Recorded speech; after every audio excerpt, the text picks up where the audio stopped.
زما بزړه لزان تور کې جانان مکوا بدرنګ بدرنګ خویونا جانان زما پسر جانان دے چیزی پریدم د کوسو ملنګ باشینا زما د یار داسې خندا ده د سلو کالو مرور پخلا کوینا ما یارانا کلا کولا سرتور ولاړ وي د خیرو دی اریداما یا بد حسی زړګې بدوي یا بد بل زمانه خموندلې وینا یا بزما قسمت خراب وي یا بدا ټول یارانې د غسی وینا دات چیزې اخر بلاړ شي ما تګړې پګړې موایا چې زما آغا دلال فنا کیږي شال ربیږي د چاکور بورانا وینا چا وکراته وې چې جانان ما یادوا د سرو شونډو د پاسه سر په ځوان ما یادوا وای جانان ما یادوا سر په ځوان ما یادوا سر په ځوان ما یادوا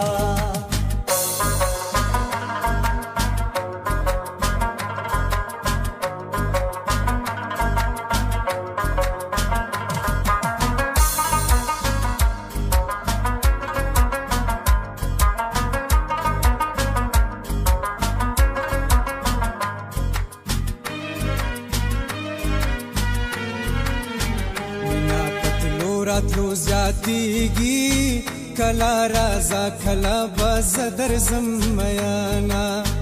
ځان لبدا ستاوي زوکان د یار ګو صبرات تور ولا شینا زلف د هر چا په مخ زانګي د لیونې په مخ د سرو زرو تارونا د جینې سانګي وانګي ونا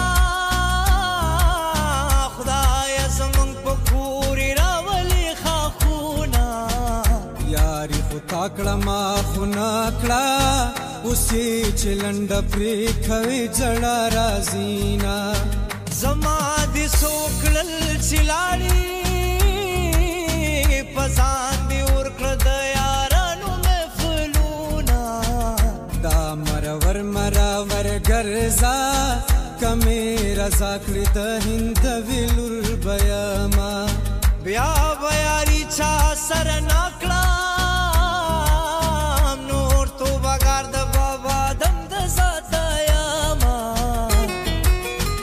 سالو پسر کا پمکیز باندې روان شا بیا د ډیر نازا لکه زر کا خیره مانشا سالو پسر کا پمکیز باندې روان شا بیا د ډیر نازا لکه زر کا خیره مانشا بیا د ډیر نازا لکه زر کا خیره مانشا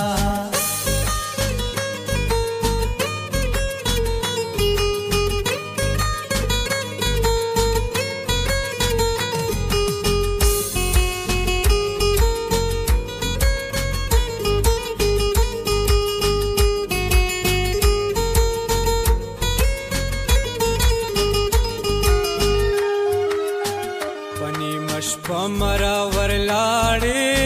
د غزياتې بدې تر عمر یادوما تور بدې تور اشپکی تور کی سپینو پسپینا ډاګړر پر خو دي دینا د چا د زړه نسو خبر وی د تشیخ له خندا خو هر سړی کوینا کزا خبر وچی بلتون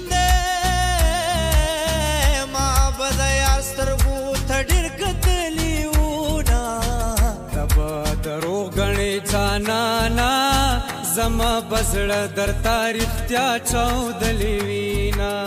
د دې گزار درغې دوی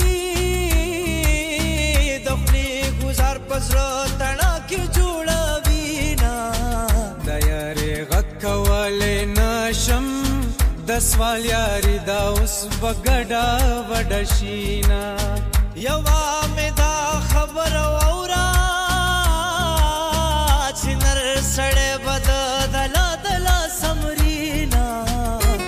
چا وکې راته ووې چې جانان مه یادوه